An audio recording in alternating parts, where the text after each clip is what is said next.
Awesome. Great. Looks like we're on.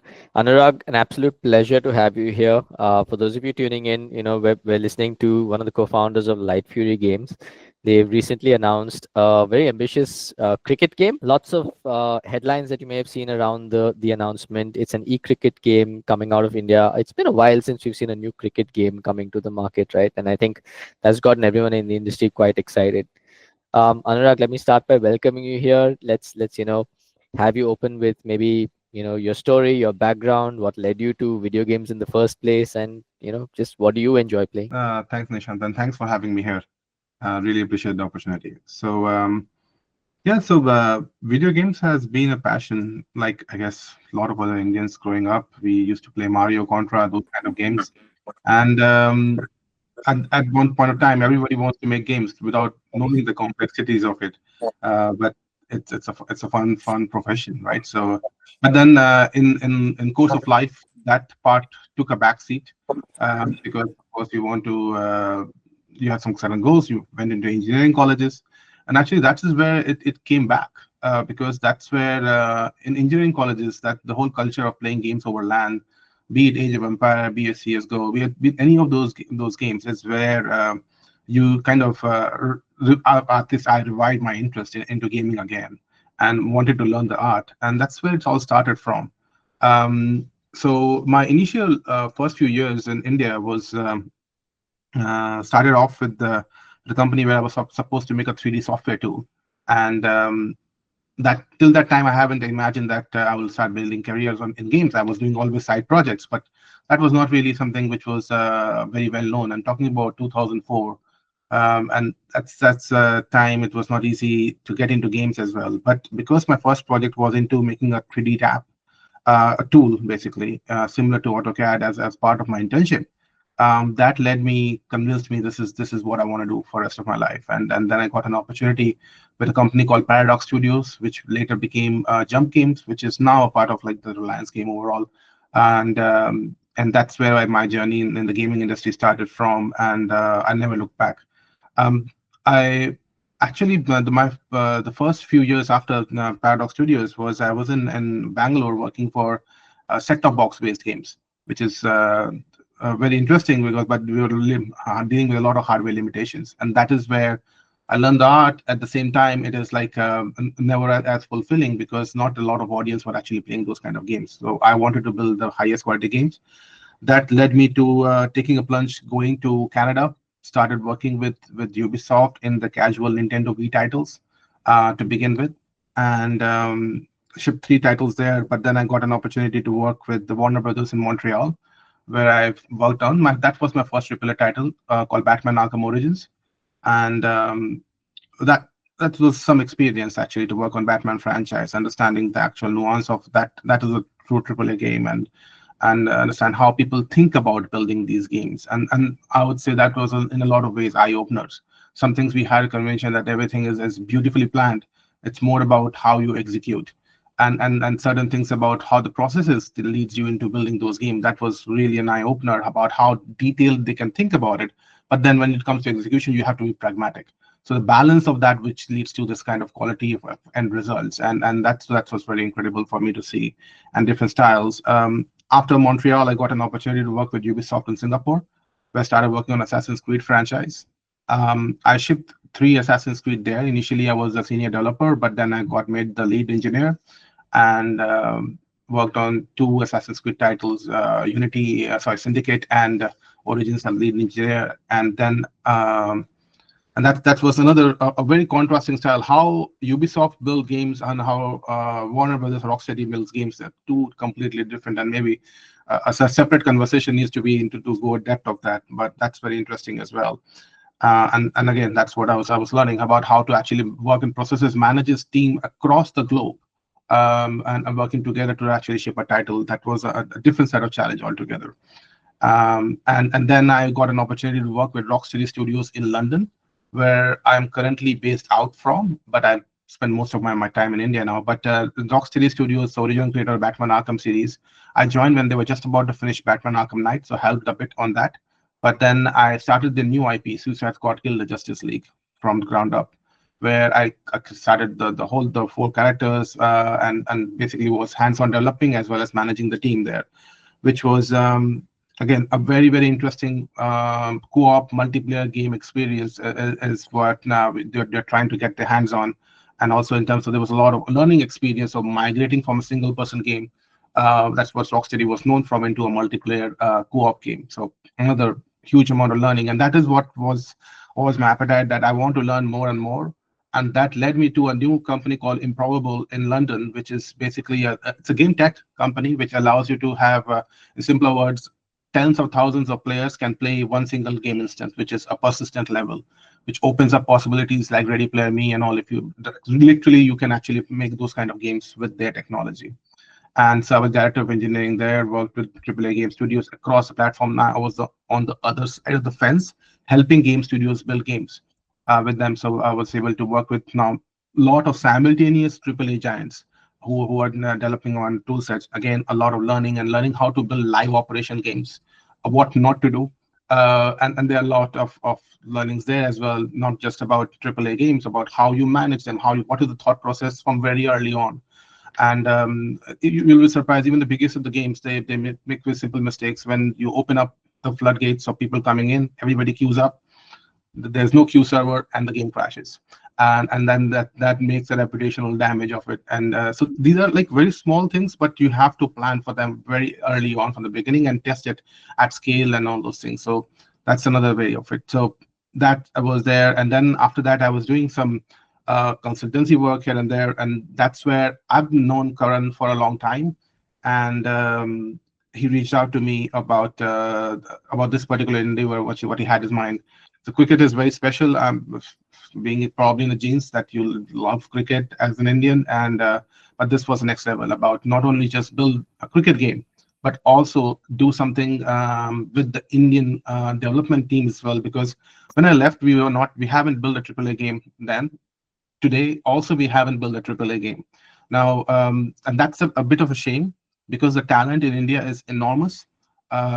Maybe I'm a bit biased, but that's actually a fact. Everybody in the world knows that. The Western countries knows that. It's more about why we haven't been able to do that, and there's a chicken and an egg solution to my answer to that. And and yeah, so that's what really got me intrigued into to build this kind of a game in India. And so yeah, I left everything basically, jumped the bandwagon. Myself, Karan, and Tina like started off this whole company, and now that time we were just 3 of us. Then we expanded because we have worked with a lot of people across the globe. So we're able to bring talent who are very good and understand this nuances and industry as well, and where they add value. Because I knew that just we would need experts to train some of the individuals. They are very good talent, but as well as there is a bit of a knowledge gap in terms of what it takes to build this. So we were able to get experts across the globe. Now they're working together with the Indian team hand in hand, and that actually is growing the level of development, and the results currently internally shows for itself. And yeah, sorry, it's a bit longer answer to your question, but I hope that paints a picture. No, excellent. And I'm glad you've given me a good comprehensive background, right? But I do want to touch upon your other two co-founders as well, right? Tina Mm. and Karan. Yeah, Clearly, you're the guy with the gaming domain expertise, is what you've told me, right? yeah. How are Karan and Tina bringing complementary skill sets to Light Fury games? Yeah, that's a great question. So Karan is, I would say, as a management guru. I learn from him every day, and this is not his first gig as founder in this ecosystem. And there are a lot of nuances in terms of handling on the business side of things, and scaling the businesses, and how to think 10 steps ahead of us, because we are looking into hands down into building this game, but also somebody needs to think about the overall structure.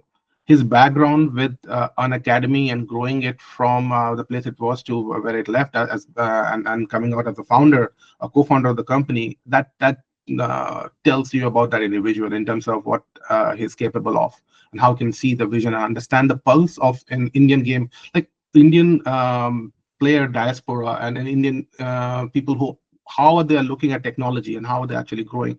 So that becomes second nature. He's also has been a big gamer. So he just wanted to marry the two things together, and that brought him into this picture. So this is where we have been working very well collectively together. What does current play?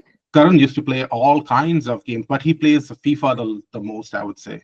And then also, he's been, I mean, Age of Empires, a lot of games. We've been playing games for a long time, but he's a Interesting. very big Okay, fan of FIFA, Call of Duty, BGMI. So, like, those kind of games are these days.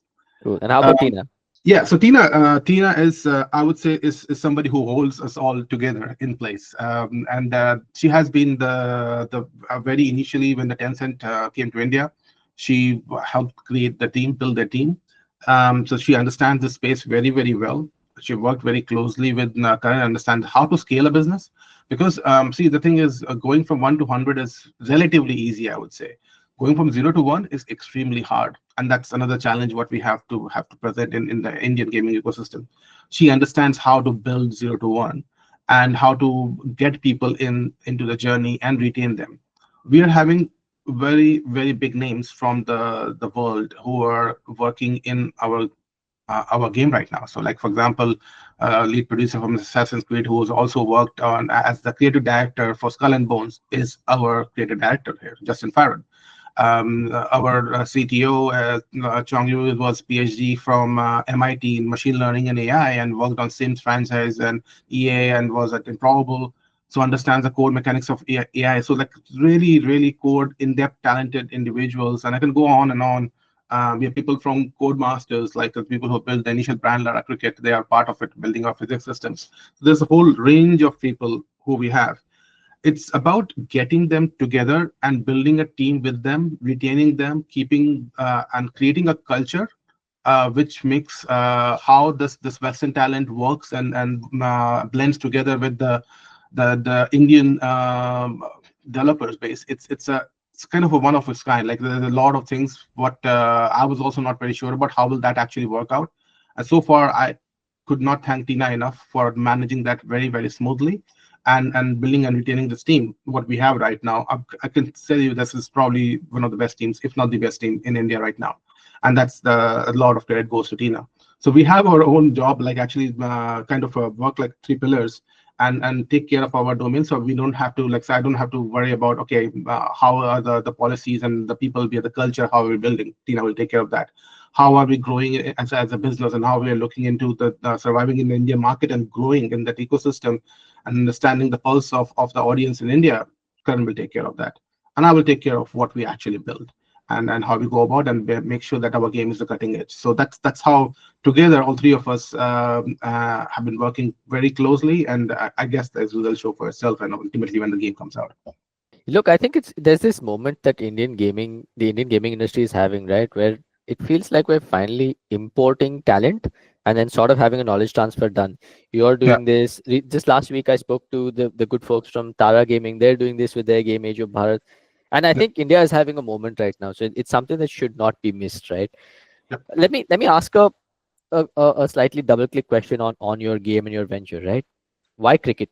Yeah, so that's a great question, because I do get a lot, and apart from it being a very personal thing, which I said, that's close to my heart personally, and also not just me, Karan and all. Karan has been a cricketer before, and represented the university, and he also played at state level. So so he has connections and also understand the sport at the grassroots level, and he has been playing other cricket games, and that's one of the place where it started from, that a lot of things are not getting covered and doesn't get the satisfaction of playing the cricket game. It doesn't feel right. So that's how it started from. But before we get into building a particular game, when we got together, we did an extensive amount of research into what games we can build. Cricket was one of the ideas to begin with. But why we narrowed down on cricket is because, see, one thing what we are doing is, like I mentioned, that there is a lack of experience of building these kind of high AAA quality, the best quality games in India. We have the talent, but we haven't. So what we wanted to do was take the talent and help them ramp up, grow them in their understanding of how to build the game of this kind of quality. But while we're growing them, but we are also building the game at the same time. It's like driving a car while I'm also assembling the pieces together of it, right? And of course that comes with a risk and its own set of challenges. There are other gaming just like genres like MMO shooters and all those things. The complexity and the time it takes for them to actually build is significantly high. So and we are also building the game on Unreal Engine. So we wanted to get people understanding and how to build these games on a game like cricket. And that is in terms of the development cycle, that is an approach that we do not go massive early on and then over promise and maybe under deliver. We don't want to go start building a GTA, even if every developer wants to build a GTA or MMO of some sort at a given point of time, or the best shooter ever. But that will come at times. Like we are not going to be one game studio. This is the first step of that, and taking the first step into something which is we know cricket is religion. It's in the market. It is underutilized. There was definitely a big gap in the market. We have a team which we need to build, and while building the team, we also need to deliver and ship this title. So all the things were added together for us to make a decision that this is the time there's a gap in the industry, and we can really hit it hard with our team and showcase. And when we do that, we ramp up our team and to build more and more projects and set an example. So it's something which was, in our opinion, it's a very doable. But the creativity and things what we are actually going to add, that is going to take it to the whole game to the next level. And it was accumulation of all of these multiple factors which led us to convince that this is the best game for us to build right now. Got it. And here Let's we so are. let me just go deeper on that, right? Because so in India specifically, there are quite a few cricket games right now, right? There's Real Cricket, which I believe recently got acquired by Krafton. Yep. They're at, I think their franchise is at about 500 million lifetime downloads. Just last month, I think they did like 3 million odd downloads. Yep. Really, popular game right now. There's WCC by Nazara. There's the Harsha Bhogle backed Hit Wicket, and there's also Dream 11's Dream Cricket, right? Yep. So from an outsider's perspective, it feels like this is a very crowded space right now, right? There's a lot of big names backing a lot of these games, some established, some new. What is e-cricket's right to win in such a crowded space? Again, another very good question. So I would say that see, cricket is a very complex game. It's not as continuous as a football or a basketball or things like that. So that's not you just can't compare that. So it's rhythmic, it's strategic, and it kind of needs to work across, like where it has various formats like Test cricket, T20, and all those different things. So that's what we have noticed is historically the games have like struggled to capture that nuance a bit. So if you look at the current set of games as well, so cricket 2007, Blind were there a long time back, and we are using the same principles and philosophies as of today as well. It has not we have not innovated in that space. So how to engage the players when there's a downtime of between overs, because it's not fast paced and continuously I'm not doing things, which is what the gamer content wants. So it has to be different elements which needs to come together in the space. The responsiveness, the game mechanics, what are the variations of what we can do, how multiplayer can really enhance the gameplay, the social aspect of it.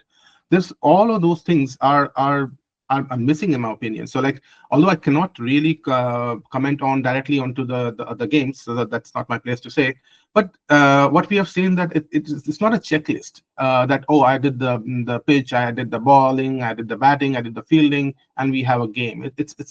We have missed the soul of it in terms of when you play the game. Do you have fun? Do you want to invite your friends to play the game? Are you thinking about the game when you're not playing the game? How are you the moment to moment gameplay refinement of like what are the advanced features? Why do you, when you pick up the game, you're not in 5 minutes becoming an expert, and now it's more about when I miss a particular ball, that's when I don't hit a six, and that is why I'm not able to score 36 runs. I scored 30 runs or 34 runs for that matter, and the person who scores 36 runs wins. So these things do not lend itself very well to the reach and how it can actually expand. So esports becomes a very very important differentiating factor for us about people picking up the game, very easy to play with, but their skill level, they can grow into the game and upgrade themselves. There's a lack of progression systems, like we find it a bit shallow in the current game. The feeling of timing, responsiveness, the player intent, these things are missing in my opinion. And that's one thing which we have done a lot of research on, and this is where we come down to the name itself, e-cricket. It lends itself towards esports. We are not, it's not an afterthought that we will make a game and then see if it actually becomes an esport. We are building all the tools, the requirements into the game from the get-go itself, so that it lends itself very well. So people come in, they will be skilled players, will be able to win, and they have to use strategy also on top of that to be able to win and defeat other players, which is where it will become a very interesting aspect as an esport, where people would love to watch.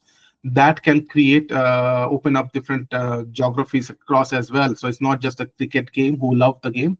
People will play the game for it's the reach it is getting. So, sorry. So I went a bit too deep into that. We can go in and cover it at a different place. But in general, esports is maybe to sum it up is like that. That's why I think we are missing. None of the current games lend itself very well to esports or the social aspect of gaming, which is what made gaming so big.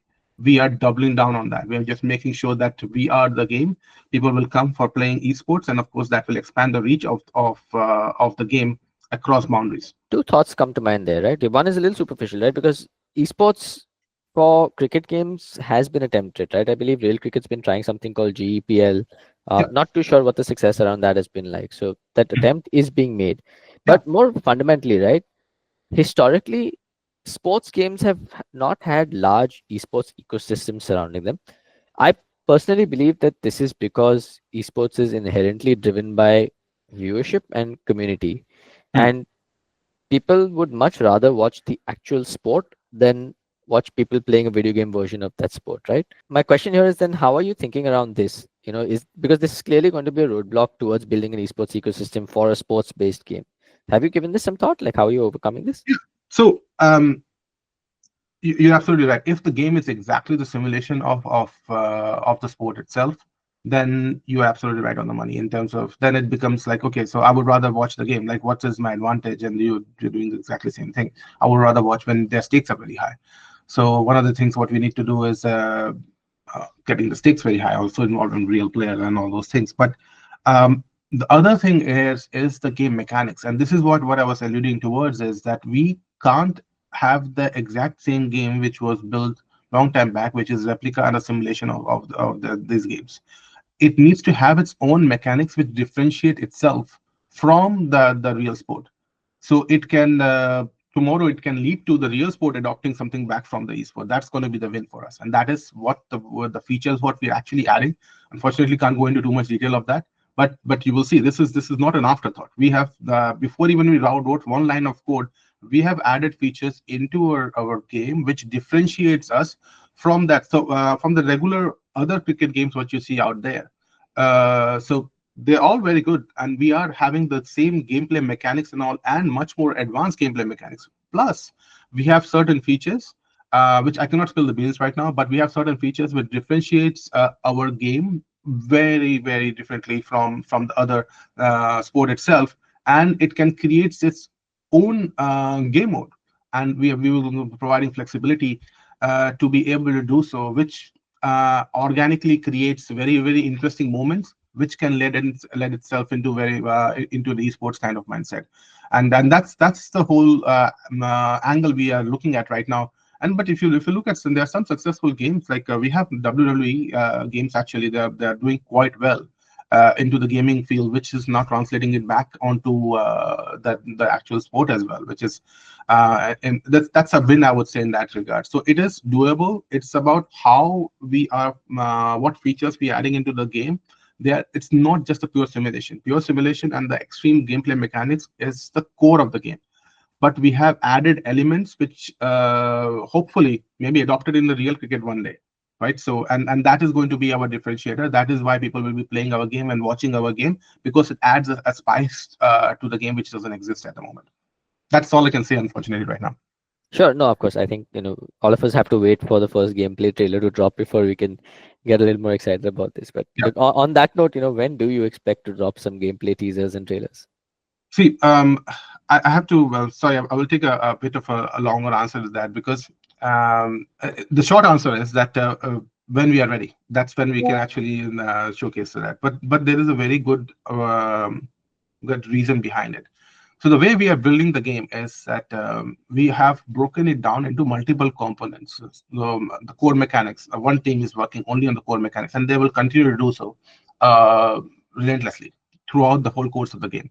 Another team is working on the graphics fidelity of it and making sure it actually fits onto the device and then goes beyond that. Then we have another team which is working on the progression system, then also the initial advanced gameplay mechanics, what I just talked about.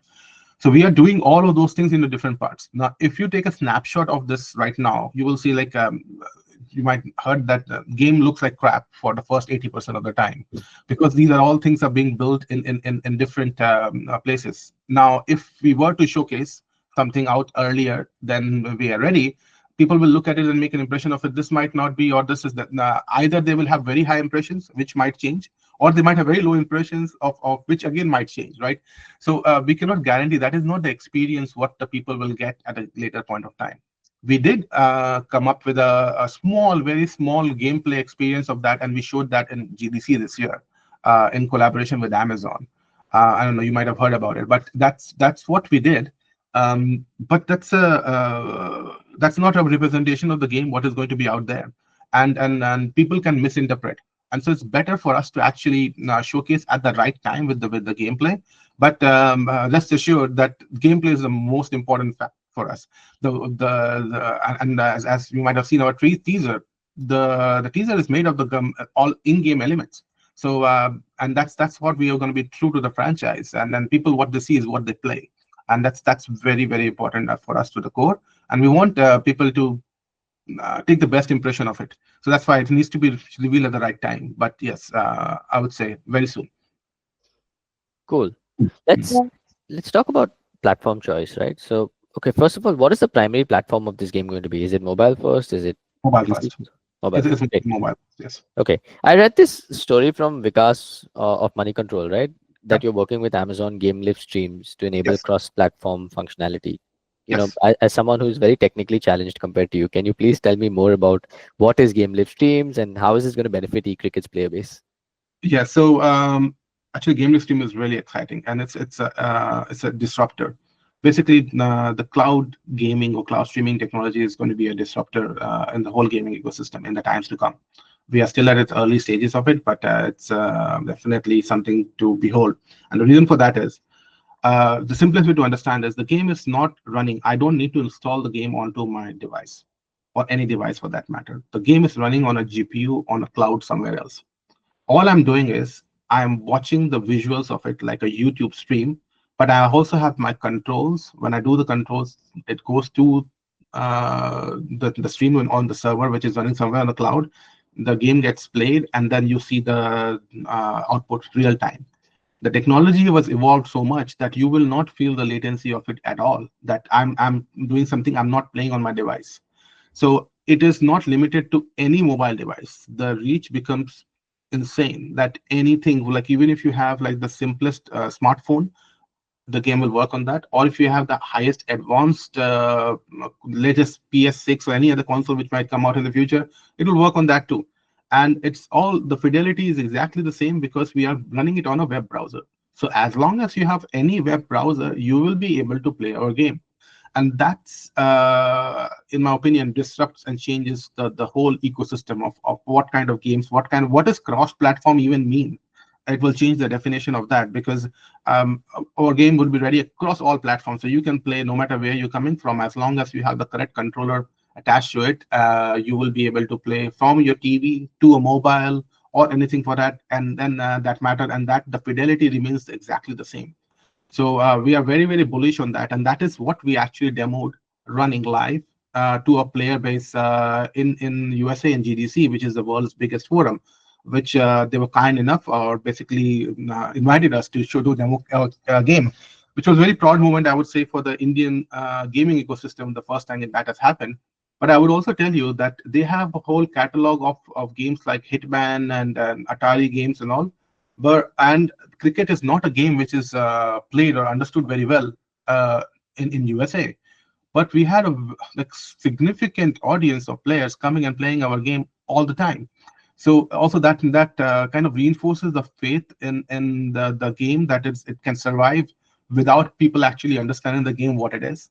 But in general, that's what the Amazon Game Live streams is. It's a technology where we can upload our executable onto their platform. We make sure our game is latency tolerant as much as possible, and it plays out in a way that I can give you a link. You can click on the link and immediately start playing the game without having to worry about, oh, I need to install this game or Mhm. the more upgrade DLCs. Nothing like that. You are just in the Understood. game immediately. So essentially, Amazon's version of NVIDIA GeForce Now or Google Stadia, right? Now Google Stadia, which came outside. So this is a matter of time. This technology becomes widely adopted. Gameless streams has already shown us it's also very cost effective. So that's the reason why we are quite bullish on this of coming out. But our thing is still Android mobile first. But this is also a technology which we are working on simultaneously. Awesome. Let's talk about the definition of your game, right? So it's a AAA cricket game that's coming out um, early 2026, if I'm not mistaken, right? So now my question here is that given how recent breakout AAA success stories, be it Black Myth Wukong, which took 7 years and $70 million, right, or Clair Obscur Expedition 33, which just came out and did really well. I think that took over 5 years. Undisclosed sums of money went into that.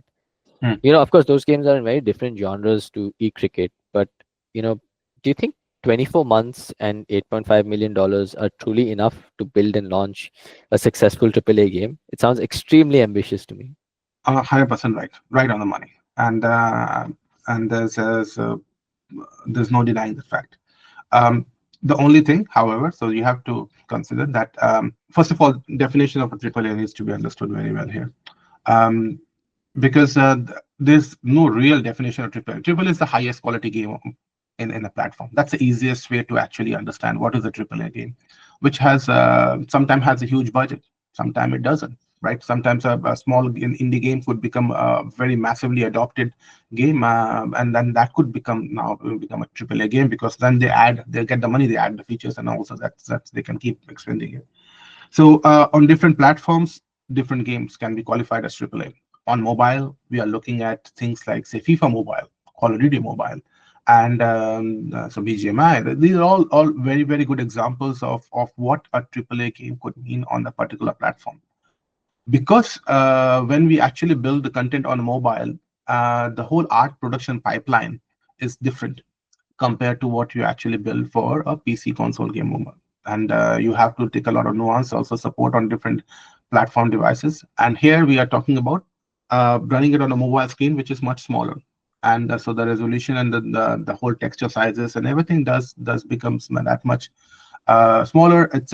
The production cycle itself is something which is really it gives us a lot of benefits. But that's not just it. It is more about efficiency, the level of polish, depth, and responsiveness is what makes a AAA game. But it's about how we blend the gameplay layers, how we actually take the authentic player feedback and actually build it into the ecosystem. The processes, what we have taken into account, the foundations, what we are building. So, for example, when we started off building this game, it's not just we started building, okay, my first stadium, our first team, these are the players, XYZ. We still looked at different components, what we would need to build this game. It's a live services game. It is not that done and dusted at in 2 years time scale. We have 3 years roadmap after that because a mobile game needs to exist for a long, long time, and we need to provide a lot of content. So the initial first few months, we only focused on the technology, what we need to enable that part. It's a live service game. Once we have that, then we started defining what is our formula for our game, and that is where we are right now, looking at all the different mechanics and finding the formula, and then becomes production at scale that we can go up and up and up, and we can take from there. And because we have defined, so we are using a lot of AI tools. That's one of the major things which has reduced the production cycle by a massive amount, especially on the animations, the characters, and that's something which was not existing previously. So if I were to say the same thing about 5 years back, that would be not possible at all. But here, it's not just about being possible. We have already demonstrated that at GDC in terms of the quality and the fidelity what we have actually been able to achieve on a PC level platform, which is also running on a mobile device and running with multiplayer capabilities. So we have already demonstrated all of that because we focused on the fundamentals first, and now we can scale up as we go on. And we have built the base for this. Again, a standard playbook, I would say, is in terms of what we have learned from the experiences outside, what not to do, and not just go, and that the some things should not be an afterthought. Like, I'm talking about esports, right? It has been from day one. We have integrated things like, how do you actually want to spectate a game? We have that already, and we built that at the foundational layer, so that tomorrow I don't have to think about it. And adding that retrofitting it becomes a massive nightmare, and that's where it takes a lot longer. So we have exact definition of what our product will look like after 2 years, and then what we need to do after the following 3 years. And that is what has led us to believe that this funding will get us where we need to be. Also, we have been extremely frugal, and we have with this experience, we have made sure that we do like a lot of fewer missteps, faster iteration type cycles, and the most of our funding is going behind the people, and it's the operation expenses are almost close to nothing. The marketing also has been fairly organic so far. So and that's some of the things, because we will go there when the timing is right. Right now, and we can look into future rounds as well when the timing is out. But for now, what we have is what we need, and it's more about delivering that quality in that given frame of time. Cricket, the amount of content we add and everything, that is for the 2 year cycles already been chalked out.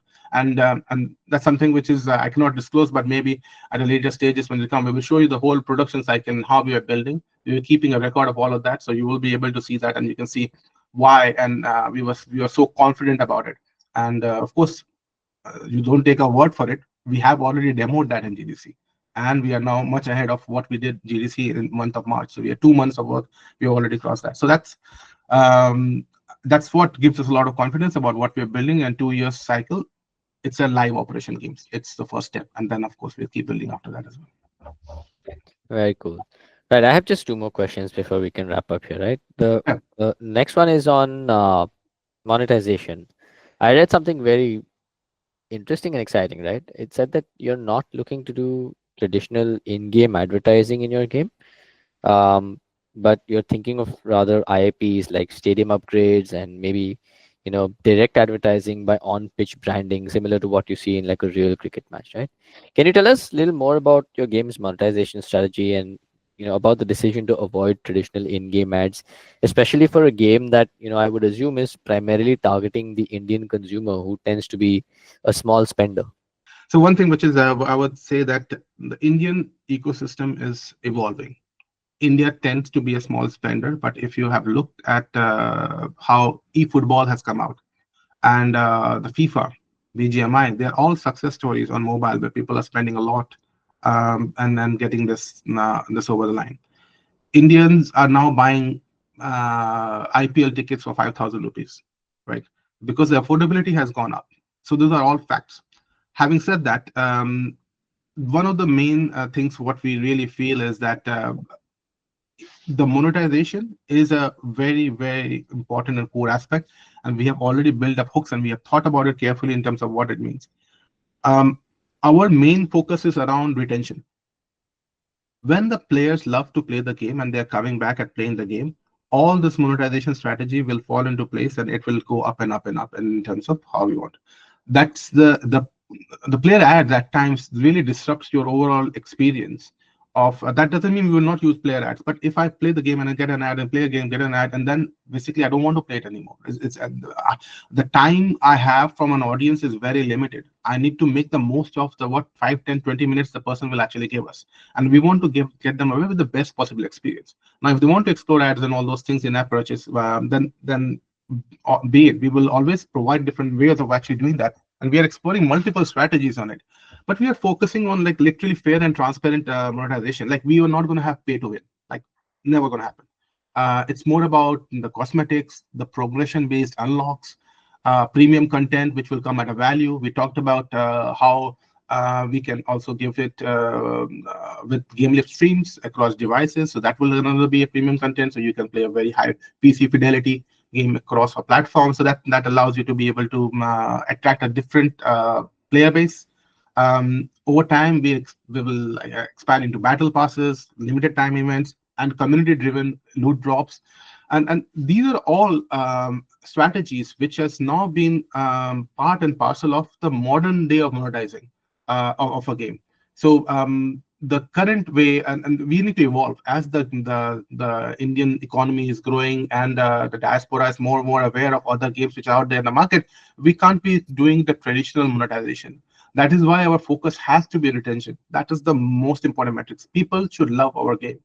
When they love the game, everything falls into place, and you can actually do this in multiple ways. It's still valuable.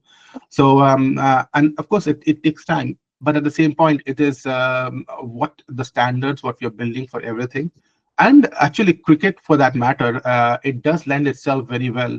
I could not do that in a role-playing game, or a shooter game, but I have perimeter boards, right? It is not intrusive to a cricket playing experience, and the perimeters board, we can have dynamic ads there. And that changes in terms of what we can do. It doesn't intrudes and breaks the players progress, and they don't really get frustrated by this. But at the same time, it's a very good way of advertising. It can be done simultaneously in terms of some other live tournaments going on, so we can leverage on that sideboard. So, and again, these are some things which you will see very early on, how we are trying to look into this. A bit of the games we actually showed that in GDC as well, but there's a lot more will come later on about how we are thinking about monetizing this. And we are very, very confident, as long as our focus is retention and we are building all the tools for us to monetize on our sound. We don't have to give them every 2 seconds another ad coming up. That is not the experience, and we will never have anything that you can actually pay and then become stronger, and then you can win from there. So What's something that you think young Indian game devs are doing wrong when they start their journey? see, I will tell you this very, very honestly, that game development is not easy. And I really admire the courage it takes for people to come out and start building games against, most of the times, against the family wishes. Still, like, even for me, 2004, like when I said I want to build games, like, it was frowned upon, right? Like, family were like, "So why do you want to do this? Like, you can go, and my friend's son works in, say, this TCS and all, and Google, so like you can actually do any of this. I was good in academics. So why do you want to build games? Because I want to." And you know that at that point of time, where you do not know anything better, you come from a middle class family, you want to follow your dreams, and it takes a lot of courage to be able to do so. So first, I want to open that anybody who's doing this, I really admire the courage, and I know what it takes. The pressure you feel of the worry about failures and things like that. So I would not say anything in terms of the Indian why they are not being successful. There are plenty of reasons. The experience is one of the part. I would say I was lucky enough to get the experience and learn from the industry experts. Not everyone is. We are trying to change that. We are trying to not to repeat the mistakes what we have done in the past, and that's transfer that knowledge to others, who then basically will be able to transfer it to further a more number of people. And that is why it's the whole new way of building games is coming through with working with the people who have done this before, should help understanding and the faith. But it's not about doing it wrong. It's I've seen, I was like IGDC last year, or IGDA, and I found very, very good games being developed by the indie people. So it was a very encouraging sign for me. It's a matter of time that these are not being recognized, but I would happily say these games stand up on its own against a lot of indie games across the world. There are mistakes, small things here and there, but that doesn't define who you are. When you want to get into the AAA space or the highest quality game, of course, you need certain acumen or certain understanding of that, and that will come only with experience. You don't expect a person coming out of college grad and start building things, and then to be able to understand all the nuances. Once they get the mentorship and guidance, that is where they will actually flourish. So I really, really admire the courage, and I really want people to come out and keep building this so that we change the mindset. That is actually a very, very prudent career choice, and people love doing what they do. It's a passion-driven industry. I could not have done anything else, and I would probably never do anything else in my remaining career because I love what I do. And so there's no other satisfaction than when the gamers play your game and write comments, sometimes negative, sometimes positive, but that's what is such an important element of you working with people, that you are able to touch their life in some way or the other. They are actually spending a lot of time on things and thinking strongly about it, negative or positive. I hope positive, but that's where you always aspire from, and you learn from your mistakes and keep doing that. So my only word would be like, keep at it, keep trying to learn from different people. Don't hesitate to approach anybody and ask them the questions, because and be specific about the questions as well. Their time is limited, but if you ask the questions, I'm hoping, I'm more than willing to provide any kind of mentorship, whatever I've learned, to anybody in India and abroad, and to help those developers, because I know what I had to go through, and the challenges I faced, and I just hope that I can help out other people who are going through similar things. What a fantastic way to end this episode, Anurag. And really grateful that you offered your help like this to Indian developers. I do hope someone watches this, reaches out to you, and it changes their lives as well. I'm more than happy. That's what gives me the most amount of satisfaction. That's why I'm back in the Indian gaming ecosystem to make that difference. So nothing means more to me than this. Amazing. Thank you so much for this conversation, Anurag. On behalf of AFK Gaming and the entire Northern Gaming family, we wish you all the success and all the best with your game, and we're eagerly awaiting the launch. Thank you, Nishant. Yes, me as well. Uh, Hopefully, we'll be able to show you something very soon. Super. Thank you. Have a nice day. Bye Thank bye. you.